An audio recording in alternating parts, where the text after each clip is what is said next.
Et je vous invite à ouvrir notre Bible dans le livre de l'Exode au chapitre 22. Exode chapitre 22, verset 21 pour commencer.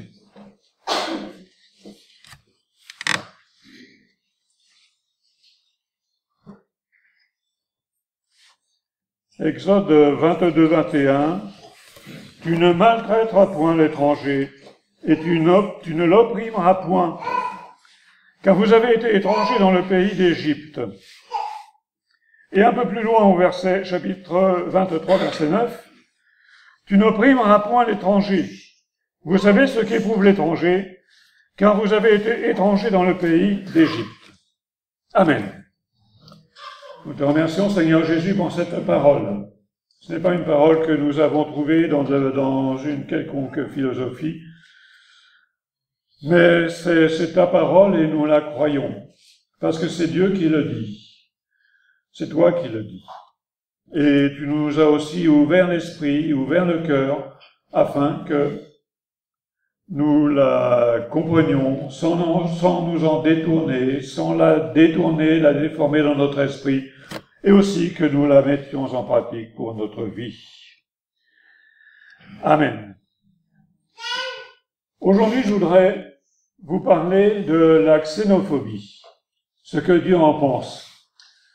Alors, je ne vais pas vous parler de ce fameux pacte de Marrakech dont on fait beaucoup de bruit, parce que ça, c'est de la politique, et donc ce n'est pas le débat d'aujourd'hui. Mais ce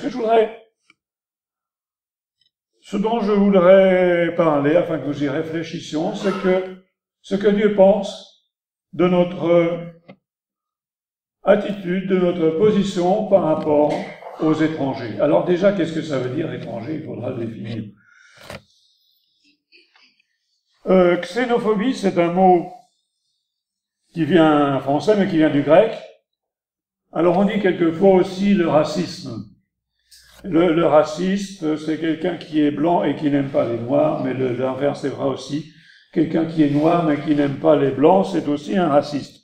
Mais xénophobie, c'est tout simplement, bien ça vient de phobos, ça veut dire la peur ou la peur, et xéno, de l'étranger. Et bien sûr, je ne peux m'empêcher de penser à cette formule de Fernand Reynaud, qui était ironique, bien sûr. Moi, j'aime pas les étrangers, ils viennent manger le pain des Français. Moi, je suis un vrai Français, je m'appelle Kowalski, un nom comme ça, par mon père, et Benedetto par ma mère. C'est pas ces noms-là, mais enfin, ils se gaussent un peu de ceux qui n'aiment pas les étrangers. Alors, il existe une forme primaire de xénophobie sur laquelle je ne vais pas tellement m'attarder. Oui, mais ces gens-là, ils sont venus pour manger le pain des Français. S'ils sont pas contents, ils ont qu'à rentrer dans leur pays. C'est pas nous qui les avons invités, etc., etc. Et puis, il y a des préjugés culturels. Vous savez, j'en ai entendu dire sur la cuisine chinoise. Ah bon, toi tu vas manger au palais des délices de l'Orient de la muraille de Chine, mais tu sais pas que là-bas on mange du rat farci aux tripes de varan et à la peau de lézard? N'importe quoi, mais ce que je reproche justement à la cuisine asiatique de nos jours, c'est que c'est un peu trop européanisé à mon goût. Voilà, mais ce n'est pas non plus le propos d'aujourd'hui. Il y a aussi des préjugés d'ordre sociaux qui sont peut-être les plus nombreux. On ne peut pas porter toute la misère du monde. Ah oui, c'est vrai. On ne peut pas porter toute la misère du monde. Mais ce qu'on veut faire, c'est en soulager une partie, selon nos possibilités. On ne peut pas porter toute la misère du monde, c'est-à-dire ceux qui sont malheureux, ceux qui fuient la persécution, ceux qui fuient la faim, ceux qui fuient la guerre, eh bien, ils n'ont qu'à se débrouiller. J'ai préféré choisir ce mot-là. Ils n'ont qu'à se débrouiller. Ça, c'est ce que pensent généralement les hommes. Moi, ce qui m'intéresse, c'est ce que Dieu en pense. Alors, j'ai déjà commencé par poser une question, on appelle ça un paradoxe. Est-ce que Dieu est-ce que Dieu est xénophobe? Est-ce que Dieu n'aime pas les étrangers? D'abord, est-ce que Dieu a une nationalité? Est-ce que Dieu est français, ou italien, ou allemand, ou belge? Non.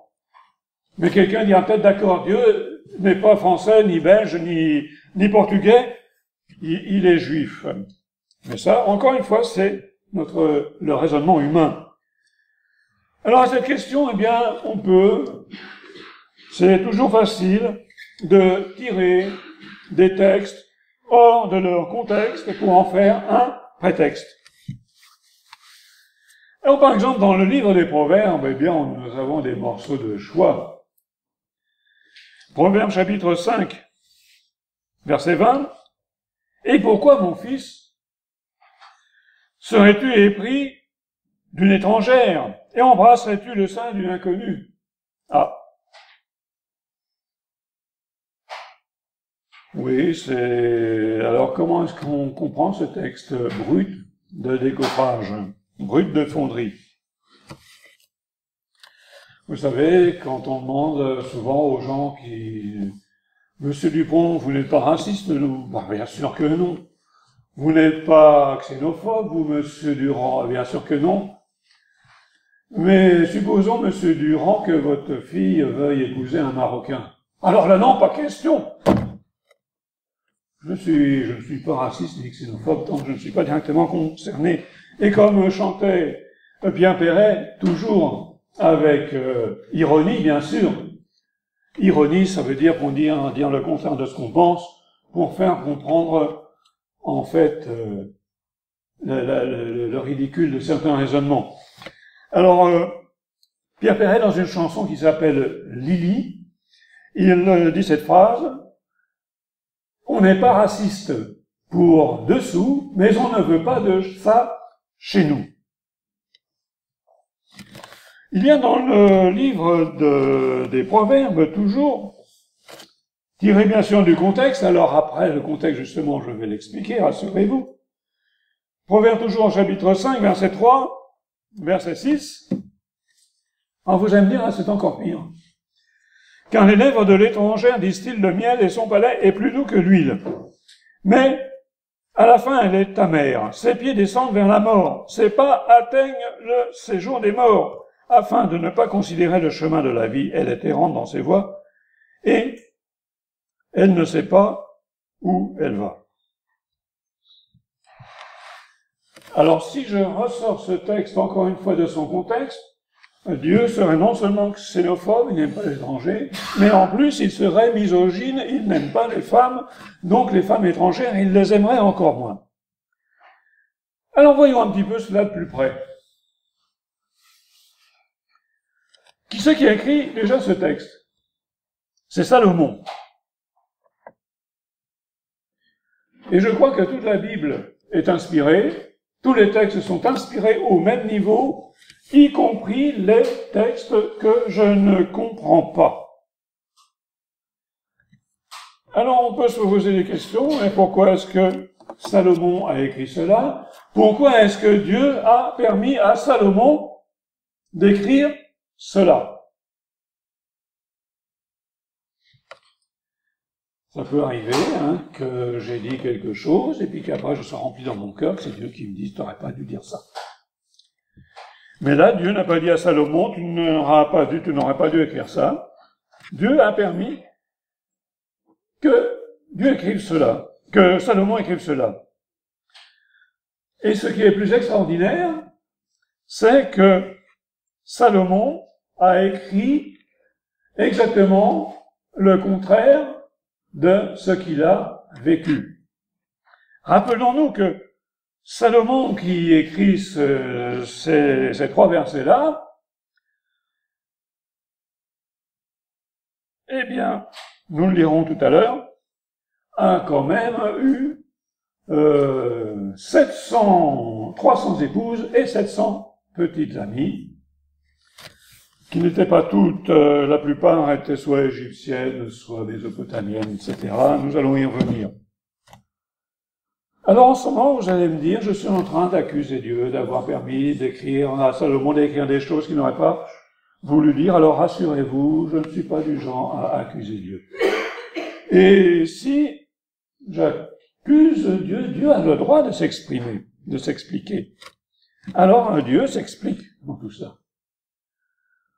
Parce que le Seigneur sait qu'il y a des gens qui vont lire cela et qui ne vont pas comprendre, et qui vont dire, mais enfin, pourquoi est-ce que Dieu a permis que ce soit dit? Alors, voilà, Dieu nous explique ce qui nous est difficile à nous de comprendre.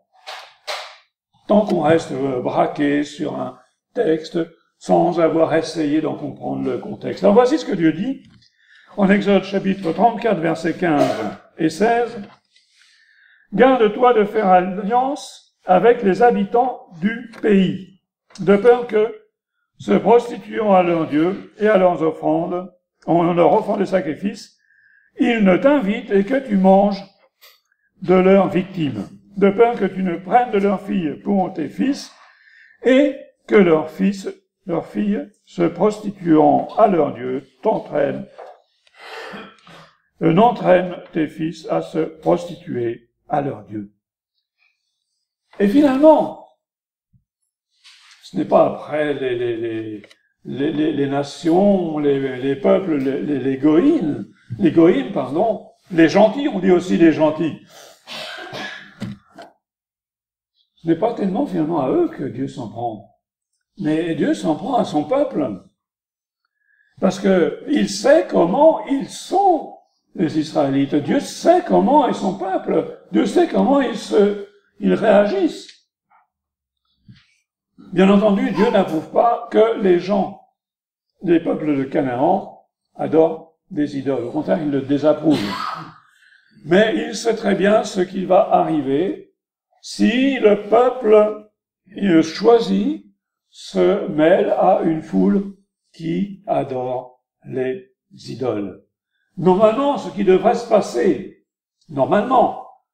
c'est que le peuple de Dieu influence de bonne manière les peuples païens afin qu'ils se tournent vers le Dieu unique et véritable.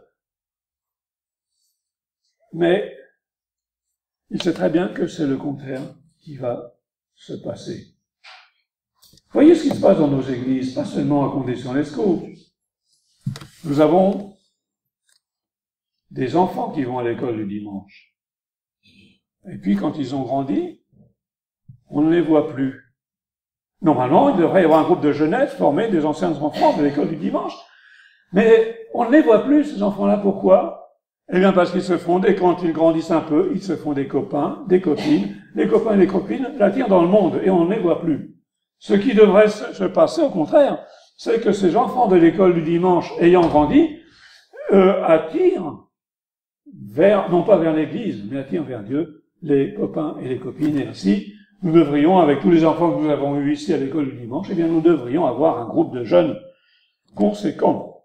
Mais ce n'est pas le cas. Alors, le Seigneur sait très bien ce qui va se passer. Si le peuple de Dieu se mélange avec les peuples païens, ce sont les païens qui vont paganiser Israël, et non pas Israël qui va évangéliser, si j'ose dire, les païens. Ça ne veut pas dire qu'il ne faut pas évangéliser. Hein. Et Salomon, donc, il avait été prévenu de cela, mais pourtant, eh bien, il est tombé dans le piège. 1 Roi, chapitre 11, donc, verset 1er d'abord. Le roi Salomon aima beaucoup de femmes étrangères. Outre la fille de Pharaon, des Moabites, des Ammonites, des Édomites, des Sidoniennes, des Étiennes. Au verset 11, il fit ainsi pour toutes les femmes étrangères qui offraient des parfums et des sacrifices à leurs dieux. Alors, est-ce que cette parole vaut pour nous aujourd'hui, Église qui n'est plus sous la loi mais sous la grâce? Eh bien, je dirais que oui, mais pas de la même manière.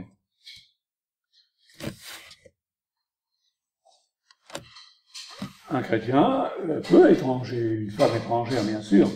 Un Français peut épouser une Belge, une Italienne, une Marocaine.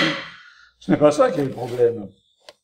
Mais le problème qui demeure entier, c'est que le mélange, l'alliance entre ce qui est sacré, ce qui est profane, Ça ne veut pas dire non plus que je n'ai pas le droit d'avoir des amis qui ne sont pas chrétiens, bien entendu. Hein, sur mon Facebook, j'ai environ 300 amis. Il y en a peut-être 200 qui sont chrétiens, 100 qui ne le sont pas. Donc, nous avons le droit d'avoir des amitiés avec des gens de l'extérieur de l'Église, et heureusement.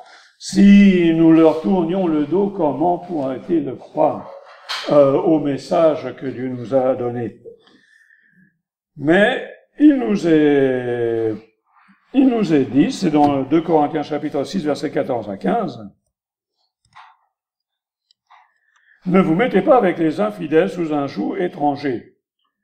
Car quel rapport y a-t-il entre la justice et l'injustice? Ou qu'y a-t-il encore de commun entre la lumière et les ténèbres?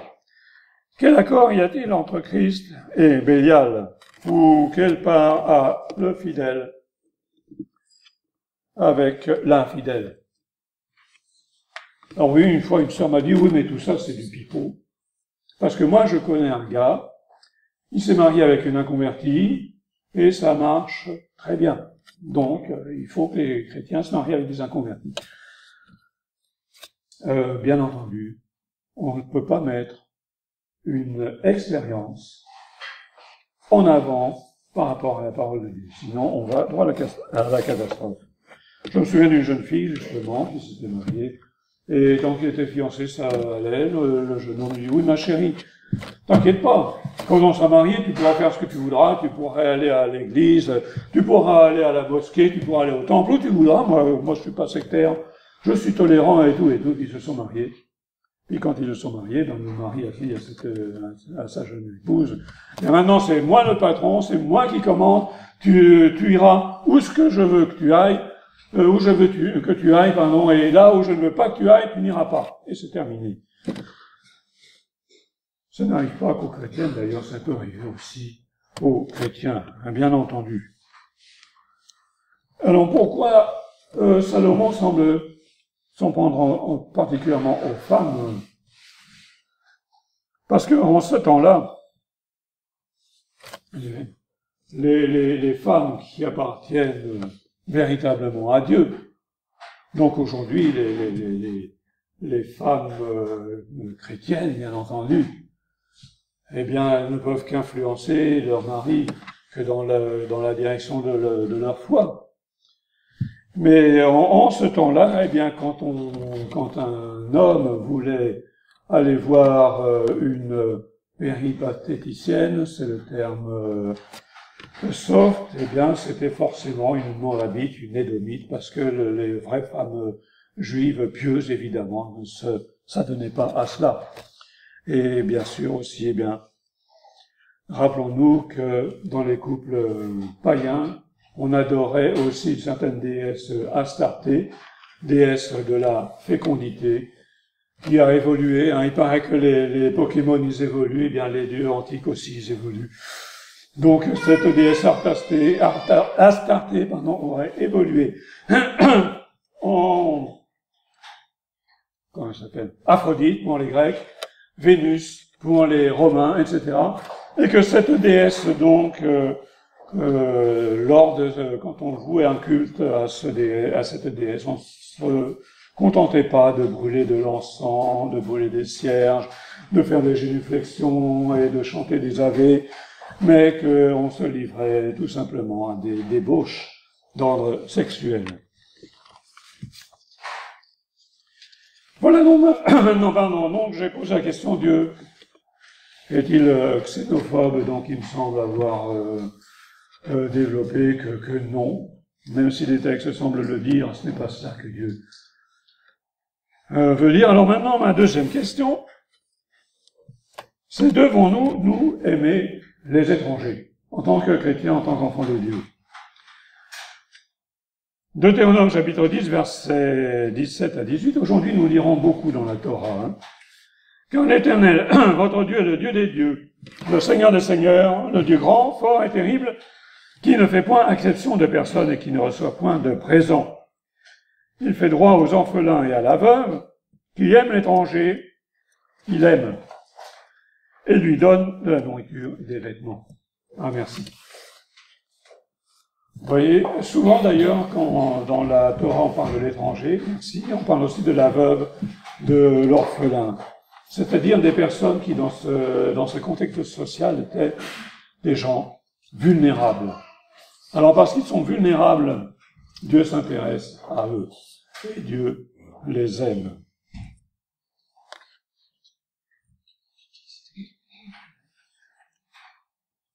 Alors, devrions-nous ne pas aimer des gens que Dieu aime? Les textes sont nombreux. Je vais n'en lire que quelques-uns, sinon il y a encore jusqu'à 2 heures. Deutéronome chapitre 10, verset 19. Pardon, vous aimerez l'étranger, car vous avez été étrangers dans le pays d'Égypte. Lévitique 19, 34. Tiens, on ne lit pas souvent dans Lévitique. C'est le moment de s'y plonger. Vous traiterez l'étranger en séjour parmi vous comme un indigène au milieu de vous. Vous l'aimerez comme vous-même. Car vous avez été étrangers dans le pays d'Égypte. Je suis l'étranger, je suis l'Éternel, votre Dieu. Je rappelle en passant le sens du mot indigène. Ça veut dire que un indigène, c'est quelqu'un qui est natif du pays qu'il habite. Donc, moi, je suis français né en France, donc je suis un indigène. Par contre, quand je vais en Belgique, je ne suis plus un indigène. Je suis un étranger.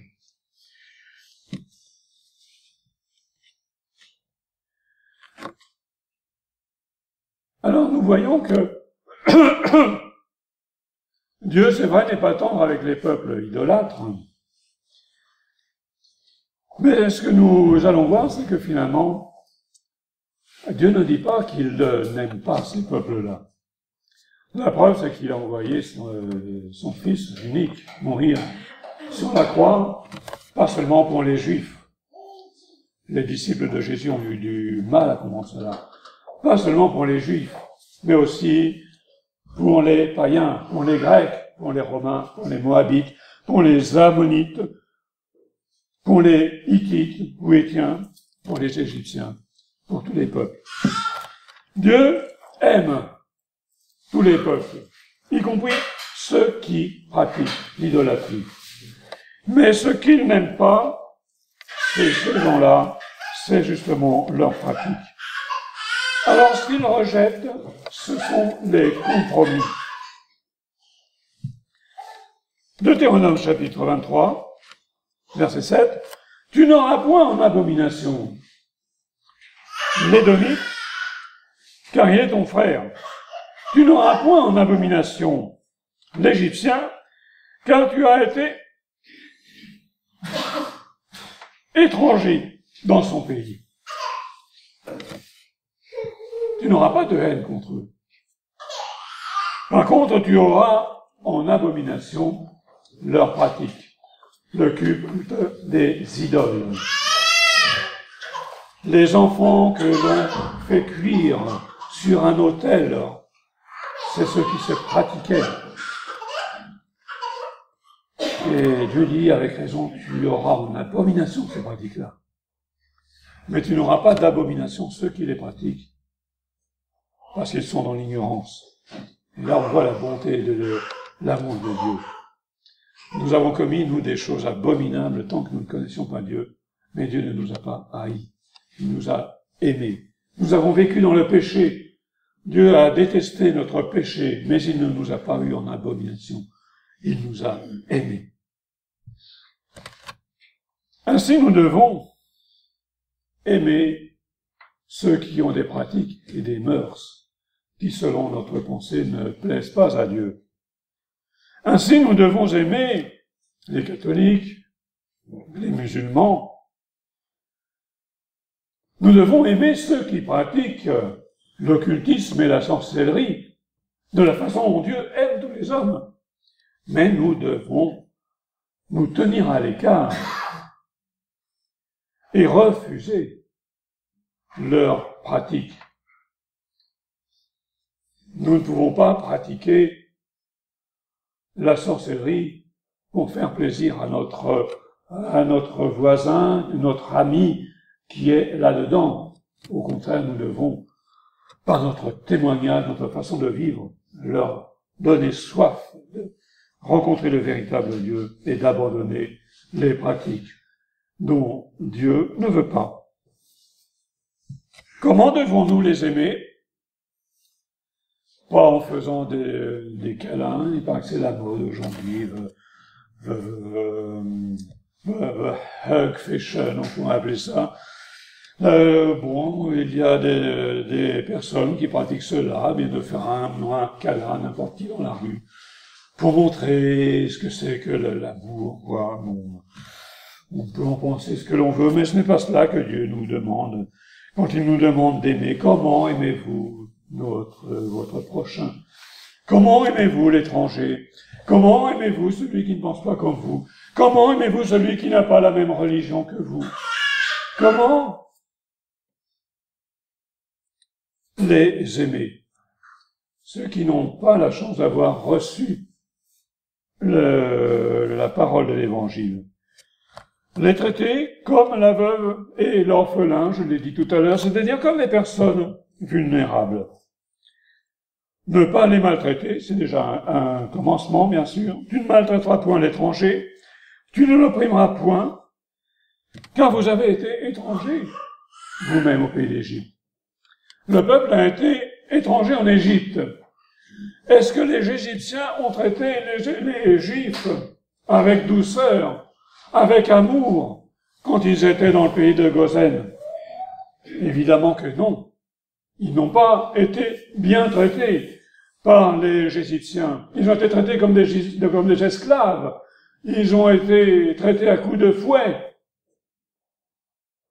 Alors on pourrait dire maintenant c'est donnant. Ils nous ont maltraités, maintenant c'est à nous de nous venger. Eh bien la parole de Dieu nous dit non, pas du tout. Même s'ils vous ont maltraités quand vous étiez dans leur pays, maintenant, si vous en trouvez qui sont dans le vôtre, eh bien vous devez bien les traiter, vous devez les traiter avec amour. C'est cela la pensée de Dieu qui dépasse toute intelligence. Et le message de Jésus ne dit que cela. Vous devez aimer vos ennemis, vous devez aimer ceux qui vous persécutent, vous devez aimer ceux qui vous maltraitent. Alors même si les Égyptiens ont maltraité le peuple de Dieu, eh bien le peuple de Dieu doit aimer et bien traiter les Égyptiens. Et ainsi, l'Égyptien verra la différence. On a vu au temps où la Russie s'appelait l'URSS et où l'on mettait les chrétiens en prison, on a vu des gardiens se tourner vers Dieu, se convertir, tout simplement parce que les chrétiens qui étaient en prison, au lieu de se révolter contre les gardiens qui les maltraitaient, qui leur donnaient des coups de matraque, eh bien, ils répondaient par l'amour. Et ces gardiens qui étaient endurcis, habitués à la brutalité, ils disaient, ce n'est pas possible. Avec tout ce qu'on leur fait subir, ils trouvent encore le moyen de nous aimer. Il n'y a que Dieu qui puisse faire cela dans un cœur. Tu ne porteras pas atteinte au droit de l'étranger, c'est dans Deutéronome 24, 17, tu ne porteras pas atteinte au droit de l'étranger et de l'orphelin, tu ne prendras point en gage le vêtement de la veuve. Eh bien oui, avec Dieu, il ne devrait pas y avoir de poids et de mesure.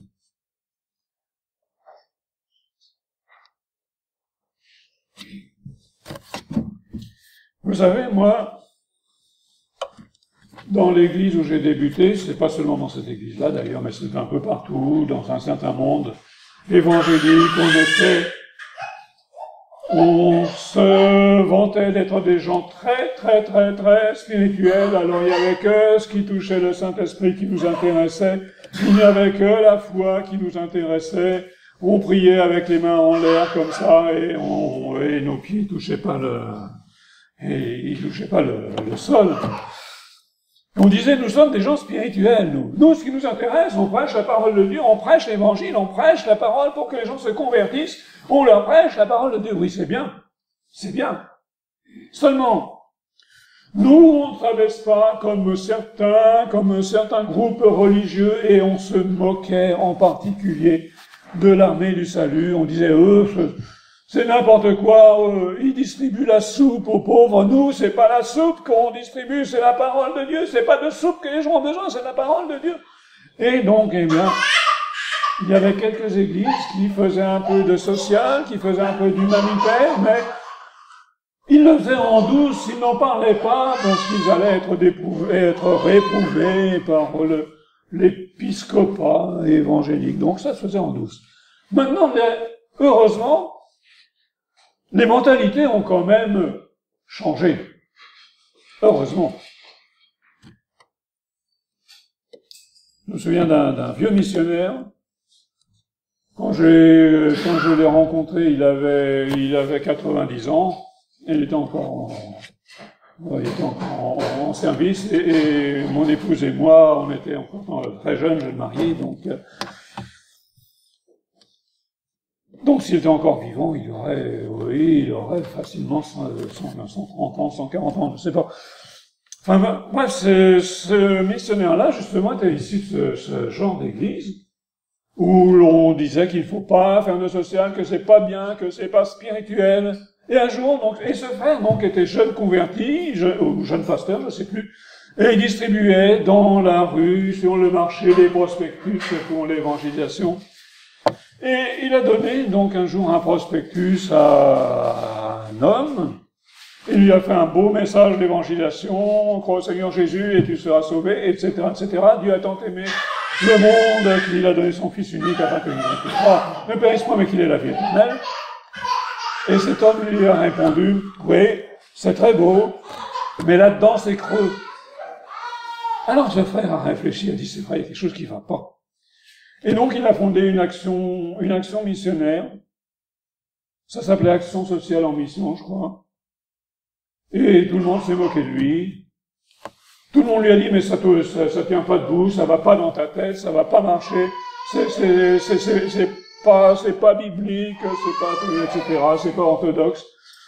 Et finalement, son œuvre missionnaire, non seulement bien sûr, il annonçait l'évangile de la parole de Dieu, mais aussi, eh bien, s'occupait du malheur du peuple. Eh bien, c'est une idée qui s'est développée. Et donc, les faits ont prouvé que ce jeune missionnaire, qui donc, quand je l'ai rencontré, était très vieux, avait raison. Et qu'il avait Dieu de son côté. Il existe maintenant encore des églises qui dépensent des milliers d'euros, des dizaines de milliers d'euros, et même des centaines de milliers d'euros pour avoir une belle sono, pour avoir de beaux projecteurs, pour avoir toutes sortes d'instruments, pour avoir un beau décor ou une belle façade. Et quand il s'agit de donner à la mission, eh bien, ils crachent une ou deux cacahuètes. Ce n'est pas normal. J'en parlais justement tout à l'heure avec un frère, là. Quand nous étions à Châteaudun, dans le Eure-et-Loir, nous avions dans notre église un frère qui venait du Nigeria. Et cet homme, donc, est venu en France parce qu'il fuyait la persécution dans son pays, mais c'était ce qu'on appelle un sans-papier. C'était encore sous le règne de Nicolas Ier, Nicolas Sarkozy, donc lui, sa politique, en gros, c'est tous les étrangers, il faut les mettre dehors. Donc il n'arrivait pas en France au bon moment. Il a fini par les avoir, finalement, ces papiers. Mais, eh bien, notre église, qui était une toute petite église, Condé-sur-Lescaut, c'est une méga church en comparaison à l'église qu'on avait à Châteaudun. Mais bon, chacun a fait ce qu'il a plu, et on a fini par, on a aidé ce frère comme on a pu. Je me souviens que, quand même, il fallait qu'il aille faire une visite médicale. Il arrive comme ça d'Afrique sans un franc CFA en poste, et on lui dit, voilà, qu'il aille à l'hôpital, passer une visite médicale pour voir qu'il a vraiment été maltraité. 500 €, on lui demandait, pour montrer à un médecin qu'il avait reçu un coup de machette. 500 €. Bien, l'église s'est cotisée. Finalement, il a fini par avoir ses papiers. Vous voyez comment c'est difficile. Enfin, nous allons lire un texte dans l'épître de Matthieu que tout le monde connaît. Matthieu, chapitre 25, versets 31 à 40.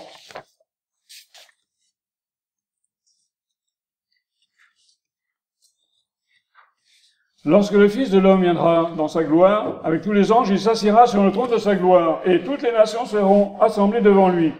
Il séparera les uns avec les autres, comme le berger sépare les brebis d'avec les boucs. Il mettra les brebis à sa droite, et les boucs à sa gauche. Alors le roi dira à ceux qui seront à sa droite, « Venez, vous tous qui êtes bénis de mon Père, prenez possession du royaume qui vous a été préparé dès la fondation du monde.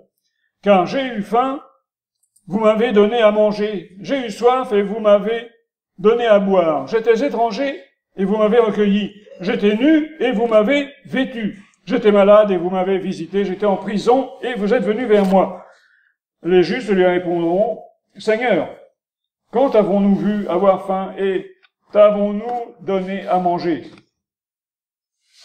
Ou avoir soif et t'avons-nous donné à boire? Quand avons-nous vu étranger et t'avons-nous recueilli? Ou nu et t'avons-nous vêtu? Quand t'avons-nous vu malade ou en prison?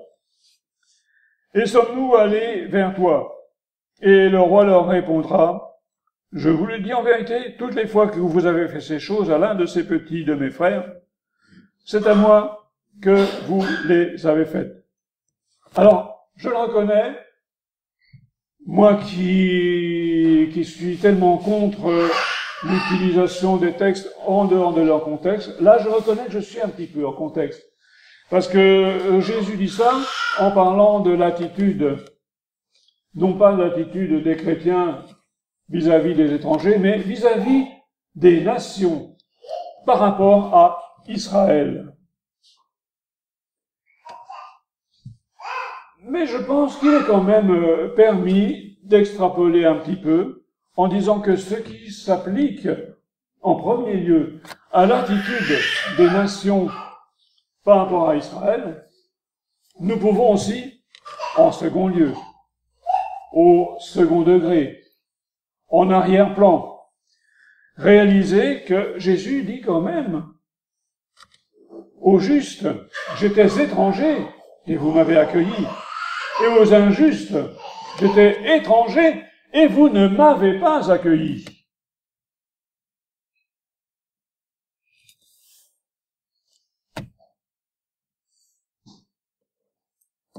Nous qui sommes appartenons au peuple de Dieu, aux chrétiens, quelle est notre attitude par rapport aux opprimés? Est-ce que nous devons, comme Ponce Pilate, nous laver les mains en disant c'est pas nos problèmes, c'est pas nos oignons, on a assez des nôtres de problèmes. Et mon troisième et dernier point, qui sera plus court que les deux précédents, et nous-mêmes, nous chrétiens, nous peuple de Dieu, ne sommes-nous pas des étrangers? Je relis ce que nous avons lu tout à l'heure. Exode 23, verset 9, pardon. Tu n'opprimeras point l'étranger, vous savez ce qu'éprouve l'étranger, parce que vous avez été étrangers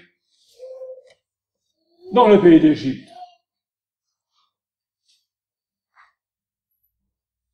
Vous savez, vous chrétiens, vous enfants de Dieu, vous savez ce que c'est qu'être étranger, parce que vous êtes étrangers dans le pays de Babylone. Je m'explique. J'ai déjà expliqué, mais ça fait rien, je recommence pour ceux qui n'étaient pas là. Dans le pays de Babylone, vous allez me dire, Babylone, elle a été détruite, etc. Saddam Hussein a commencé de la reconstruire, mais il n'est pas allé jusqu'au bout, il est mort avant. Quand on parle de Babylone, ce n'est pas la ville qui se trouvait, je le rappelle, sur les bancs de l'Euphrate. Ninive, c'était le Tigre. Babylone, c'était l'Euphrate. Mais Babylone, c'est tout un symbole. C'est le symbole du monde. Avec son idolâtrie, avec ses mœurs dévoyées, avec son rejet de Dieu. Babylone. Et le psaume 119 nous dit « Je suis un étranger sur la terre ». Psaume 119, verset 19 « Je suis un étranger sur la terre ». Alors nous ne sommes pas simplement, je ne suis pas simplement étranger quand je vais en Belgique. Ceux qui parmi nous, je sais que parmi nous il y a quelques Belges, ne sont pas étrangers à Condé-sur-Lescaut. Beaucoup parmi nous sont d'origine italienne, alors ils ne sont pas étrangers en France. Mais nous sommes tous étrangers sur la terre.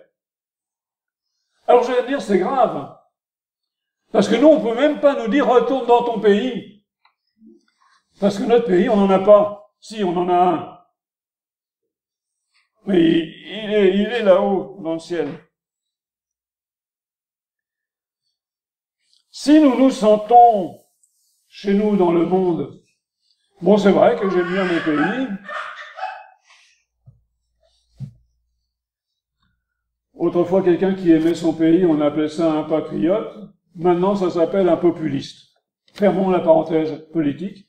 J'aime mon pays.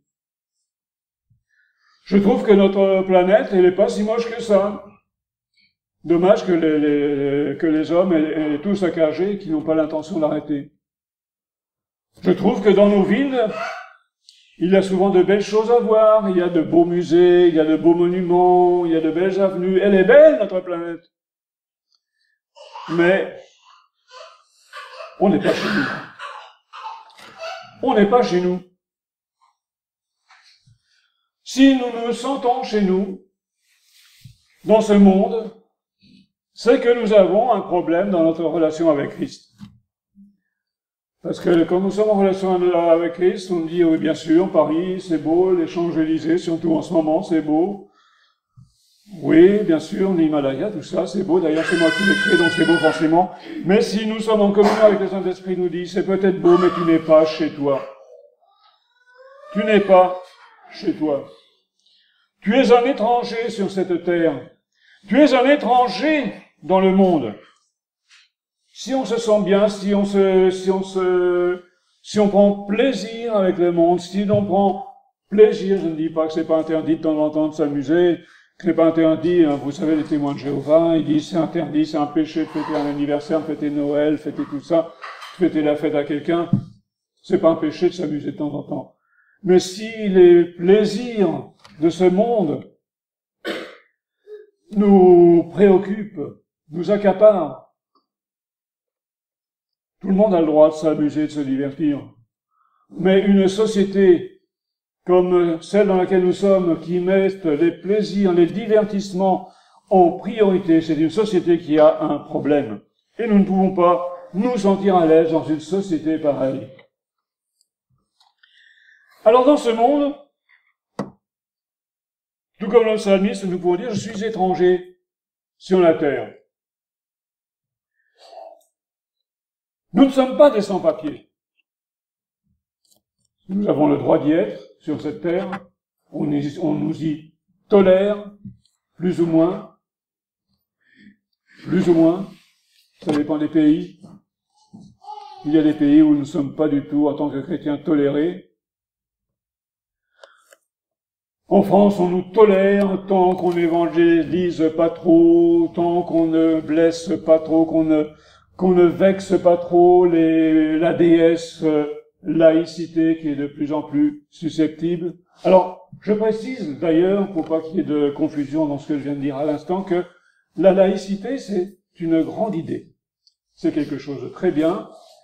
Grâce à elle, au lieu que ce soit une religion dominante qui fasse la pluie et le beau temps sur la société, tous les citoyens sont sur un même pied d'égalité au niveau social, qu'on soit athées, protestants, catholiques, musulmans, etc. Il n'y a plus grâce à cette notion de laïcité, de préférence, de dominance sociale, etc. Mais ce qui est malheureux, ce qui est regrettable, ce qui est dramatique, c'est que les politiciens de cette belle idée, ils ont fait quelque chose de déplorable et d'intolérant. Et fanatique, je dirais même.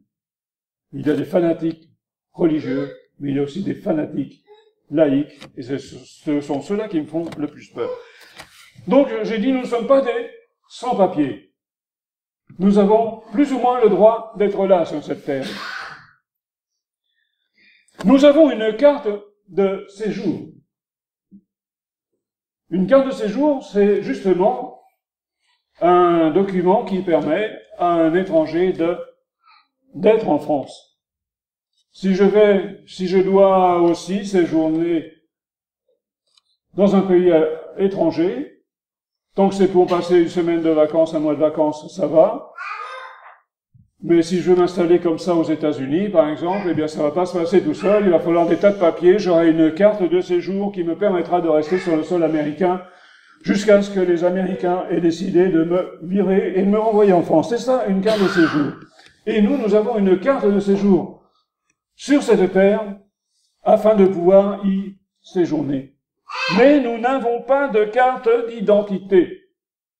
Parce que nous ne sommes pas des citoyens de ce monde. Nous ne sommes pas des citoyens de Babylone. Nous sommes toujours des étrangers tolérés, mais pas forcément les bienvenus. Nous avons par contre une carte d'identité. Je l'ai déjà dit il n'y a pas longtemps, mais ça fait rien, je le répète. Nous avons une carte d'identité pour le royaume céleste. Nous avons une carte de séjour dans le royaume de Babylone, mais nous avons une carte de séjour, dans le royaume de Babylone, mais une carte d'identité dans le royaume céleste. Et là, nous ne serons plus des étrangers dans ce royaume-là, mais nous serons des citoyens à part entière. J'ai préparé ce message vendredi, et je me trouvais embarrassé, en difficulté au niveau de la conclusion. Je me suis dit, je ne sais pas comment je vais conclure ce message. Alors sur mon papier, j'écris conclusion, et puis en dessous, il n'y a rien. Je me suis dit, tant pis, on verra bien. Il se trouve que le verset de conclusion, c'est David, tout à l'heure, qui me l'a donné, dans le texte qu'il a lu. Alors relisons ensemble. Épître de Paul aux Éphésiens, chapitre 2, verset 19.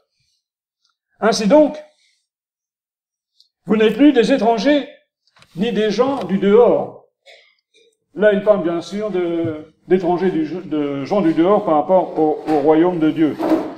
Mais vous êtes des citoyens, des saints, gens de la maison de Dieu. Vous avez été édifiés sur le fondement des apôtres et des prophètes. Jésus-Christ est en lui-même la pierre angulaire. En lui, tout l'édifice, bien coordonné, s'élève pour être un temple saint dans le Seigneur. En lui, vous êtes aussi édifiés pour être une habitation de Dieu dans l'Esprit. Amen. Je vous remercie de votre attention. Jésus revient bientôt. Soyons prêts. Que Dieu vous bénisse.